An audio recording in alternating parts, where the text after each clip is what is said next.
Hello বন্ধুরা, বাংলা নিউজে আপনাকে স্বাগত। শুরুতে সংবাদের শিরোনাম, পরে বিস্তারিত জানিয়ে দেব আমাদের হাতে থাকা সর্বশেষ গুরুত্বপূর্ণ আপডেট বাংলা সংবাদ। বিদেশি অর্থ পাচারে সুনির্দিষ্ট তথ্যের ভিত্তিতে দুর্নীতি দমন কমিশন আজ সাবেক অর্থমন্ত্রীর পাসপোর্ট জব্দ করার আবেদন করেছে। তার ঘনিষ্ঠ আরও কাদের নাম তালিকায় আছে তা নিয়ে চাঞ্চল্য। অর্থনৈতিক সম্পর্ক জোরদারে দুদেশের সীমান্তে যৌথ বিনিয়োগে পার্ক স্থাপনের পরিকল্পনা আজ চূড়ান্ত হয়েছে। এর ফলে নিরাপত্তার ঝুঁকি বাড়বে নাকি কমবে তা নিয়ে বিশেষজ্ঞরা দ্বিধা বিভক্ত। ছাত্র রাজনীতি কি বন্ধ হচ্ছে? ক্যাম্পাসে উত্তপ্ত পরিস্থিতি। দেশের প্রধান বিশ্ববিদ্যালয়গুলোতে ছাত্র রাজনীতি নিষিদ্ধের দাবি জোরালো হচ্ছে। সরকার কি ছাত্রদের এই দাবির মুখে নিতে স্বীকার করবে নাকি আসবে অন্য কোনো সিদ্ধান্ত? জুলাই চার্টার বাস্তবায়ন কতদূর হয়ে গেল সংস্কার কমিটি? রাজনৈতিক ঐক্যমতের ভিত্তিতে হওয়া জুলাই সনদের ধারাগুলো কার্যকর করতে সরকার চূড়ান্ত কাজ শুরু করেছে। আইন বিভাগে এর প্রভাব কতটুকু? হাইকোর্টের রিট দ্বিকক্ষ বিশিষ্ট সংসদ কেন নয়? সংবিধানের সংস্কারের অংশ হিসেবে উচ্চকক্ষ গঠনের আইনি বৈধতা চ্যালেঞ্জ করে একটি রিট হয়েছে। আদালতের আদেশ কি আসতে পারে? বিতর্কিত আইনটি বাতিলের পর মত প্রকাশের স্বাধীনতার রক্ষায় নতুন একটি খসড়া আজ মন্ত্রিপরিষদে তোলা হয়েছে। এতে সাংবাদিকদের জন্য কোনো বিশেষ রক্ষা কবচ আছে কিনা তা এখনো স্পষ্ট নয়। খুলনা বার নির্বাচন কাল কেন এটি রাজনীতির মিনি যুদ্ধ? আগামীকাল খুলনায় আইনজীবীদের ভোট হতে যাচ্ছে। বিএনপি ও জামায়াতের সমর্থিত প্যানেলের লড়াই কি জাতীয় রাজনীতির প্রভাব স্পষ্ট করবে? সেন্ট মার্টিন নিয়ে মার্কিন কোনো চাপ আছে কি? সেন্ট মার্টিন দ্বীপে বিদেশি সামরিক উপস্থিতি নিয়ে সোশ্যাল মিডিয়ায় চলা আলোচনার প্রেক্ষিতে আজ মুখ খুললেন পররাষ্ট্র সচিব। সরকারের অবস্থান ঠিক কি?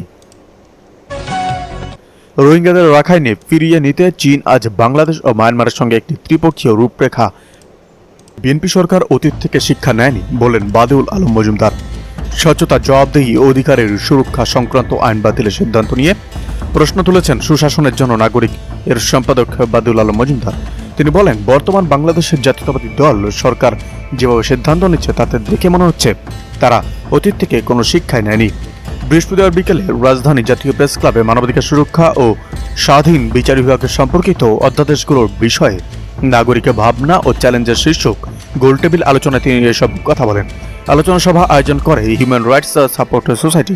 বাদিউল আলম মজুমদার বলেন, অন্তর্বর্তী সরকারের শাসন আমলে প্রণীত সুপ্রিম কোর্টের বিচারক নিয়োগ অধ্যাদেশ ও সুপ্রিম কোর্ট সচিবালয়ে অধ্যাদেশ রহিত করা হলো। আমাদের বোধগম্য হচ্ছে না যে কেন বিএনপি এই কাজটা করল।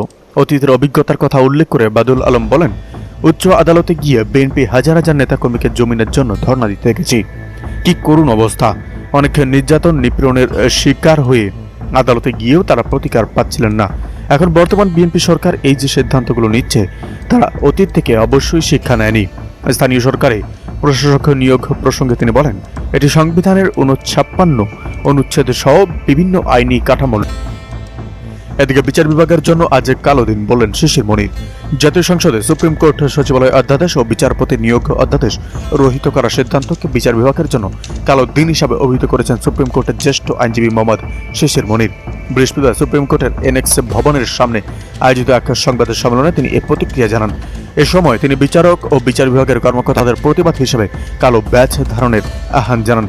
শিশির মনির বলেন, গত বছরের ২ সেপ্টেম্বর বাংলাদেশ সুপ্রিম কোর্টের হাইকোর্ট বিভাগ বিচার বিভাগের জন্য একটি পৃথক ও স্বাধীন সচিবালয় প্রতিষ্ঠার নির্দেশ দিয়েছিল। ওই নির্দেশনার আলোকে নভেম্বরে অধ্যাদেশ জারি হয় এবং ১১ ডিসেম্বর আনুষ্ঠানিকভাবে সচিবালয় উদ্বোধন করা হয়। এমনকি এর আংশিক কার্যক্রম শুরু হয়েছিল বলেও তিনি উল্লেখ করেন। কিন্তু আজ জাতীয় সংসদে সেই অধ্যাদেশ রহিত করার ঘটনাকে তিনি বিচার বিভাগের ইতিহাসে কালো অধ্যায় হিসাবে আখ্যা দেন। তার ভাষায়, এর মাধ্যমে বিচার বিভাগের স্বাধীনতাকে ক্ষুণ্ণ করা হয়েছে এবং সুপ্রিম কোর্টের নির্দেশনার বিরুদ্ধে পদক্ষেপ নেওয়া হয়েছে। সরকারের পক্ষ থেকে বলা হচ্ছে, হাইকোর্টের রায় আপিল নিষ্পত্তির পর কার্যকর হবে। তবে এই ব্যাখ্যার সঙ্গে দ্বিমত পোষণ করে শিশির মনির বলেন, কোনো রায়ের উপর স্থগিতাদেশ না থাকলে তা মানা বাধ্যতামূলক। এদিকে ফেসবুকে পোস্টের জন্য আবার গ্রেপ্তার শুরু হয়ে গেছে বলেন আসিফ মাহমুদ। সামাজিক যোগাযোগ মাধ্যমে মতপ্রকাশ নিয়ে উদ্বেগ জানিয়ে জাতীয় নাগরিক পার্টির মুখপাত্র আসিফ মাহমুদ সারি ভুইয়া বলেছেন, আমরা দেখেছি ফেসবুকে পোস্ট করার জন্য আবার গ্রেপ্তার শুরু হয়ে গেছে। এটা আমরা ২ বছর পরে আবার নতুন করে দেখছি, যেটা আমরা ২ বছর আগে দেখতাম। আমাদের জাতীয় নাগরিক পার্টির অঙ্গ সংগঠনের একজন শাখার যুগ্ম সদস্য সচিবকে গ্রেপ্তার করা হয়েছে। বেশিরভাগ ঘটনায় ঘটছে প্রধানমন্ত্রীকে নিয়ে লেখালেখি করার ফলে। বুধবার জাতীয় প্রেস ক্লাবে অধ্যাদেশ বাতিল এবং গণভোট অস্বীকারের রাজনীতি সংসদীয় স্বৈরতন্ত্রের যুগে বাংলাদেশ শীর্ষক গোল টেবিলে আলোচনায় এসব কথা বলেন তিনি। প্রধানমন্ত্রীর উদ্দেশ্যে তিনি বলেন, আপনার বিরুদ্ধে যদি কিছু লেখা না যায় তাহলে আপনি সংসদে দাঁড়িয়ে বলে দেন যে আমার বিরুদ্ধে কিছু লেখা যাবে না, লিখলে গ্রেপ্তার করা হবে, অথবা একটা আইন করে দেন, কোনো সমালোচনা করা যাবে না, কোনো কথা বলা যাবে না, সফটওয়্যারও করা যাবে না।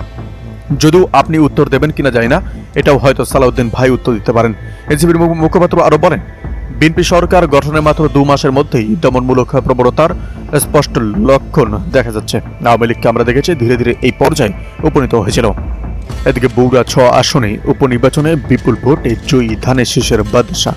প্রধানমন্ত্রী তারেক রহমানের ছেড়ে দেওয়া বগুড়া 6 আসনে উপনির্বাচনে বিপুল ভোটে জয়ী হয়েছেন বিএনপি প্রার্থী রেজাউল করিম বাদশা। বৃহস্পতিবার রাতে উপনির্বাচনের রিটার্নিং কর্মকর্তা ফজলুর করিম তাকে বিজয়ী ঘোষণা করেন। ঘোষিত ফলাফল অনুযায়ী উপনির্বাচনের মোট 150 কেন্দ্রের ফলাফলে দেখা যায় বিএনপি মনোনীত ধানের শীষ প্রতীকের প্রার্থী রেজাউল করিম বাদশা পেয়েছেন 1,33,215 ভোট।